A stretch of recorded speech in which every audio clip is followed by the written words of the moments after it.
ساتھ عید الفطر کی نماز کا طریقہ بھی اپنے ذہن میں رکھے، چونکہ عید سال میں ایک آدھ مرتبہ آتا ہے تو لوگ اکثر اس کا طریقہ بھول جاتے ہیں۔ تو طریقہ یہ ہے کہ سب سے پہلے آپ نیت کریں گے۔ نیت آپ یوں کریں کہ میں 2 رکعت عید الفطر کی واجب نماز 6 زائد تکبیروں کے ساتھ اس امام کے پیچھے ادا کر رہا ہوں۔ لمبی چوڑی نیت کرنے کی ضرورت نہیں ہے۔ نیت کرنے کے بعد پھر امام اللہ اکبر کہہ کر ہاتھ کانوں تک اٹھا کر پھر باندھ لیں گے۔ آپ بھی امام کے ساتھ ہاتھ کانوں تک اٹھانے کے بعد پھر آپ بھی باندھ لیں گے۔ پھر امام ثنا پڑے گا، آپ بھی امام کے ساتھ ثنا پڑھیں گے، اور ثنا پڑھنے کے بعد پھر قرات سے پہلے 3 زائد تکبیریں ہوں گی، یعنی امام اللہ اکبر کہہ کر ہاتھ کانوں تک اٹھائیں گے پھر چھوڑ دیں گے، آپ بھی امام کے ساتھ ہاتھ کانوں تک اٹھا کر پھر چھوڑ دیں گے، پھر دوسری مرتبہ آپ بھی اور امام بھی ہاتھ کانوں تک اٹھا کر پھر چھوڑ دیں گے، پھر تیسری مرتبہ ہاتھ کانوں تک اٹھانے کے بعد پھر چھوڑیں گے نہیں بلکہ باندھ لیں گے۔ باندھنے کے بعد پھر امام قرات کرے گا، یعنی سورہ فاتحہ پڑھے گا، پھر اس کے ساتھ کوئی سورت ملائے گا، پھر رکوع، پھر سجدہ۔ پھر دوسری رکعت کے لیے جب اٹھیں گے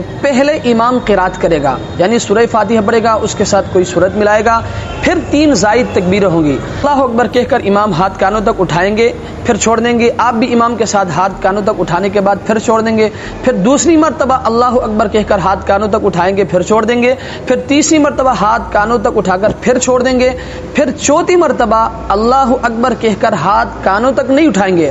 بلکہ چوتھی مرتبہ اللہ اکبر کہہ کر امام رکوع میں چلے جائے گا، آپ بھی امام کے ساتھ رکوع میں چلے جائیں گے، پھر رکوع، پھر سجدہ، پھر اس کے بعد نماز ختم ہو جائے گی، پھر خطبہ ہوگی، اس کے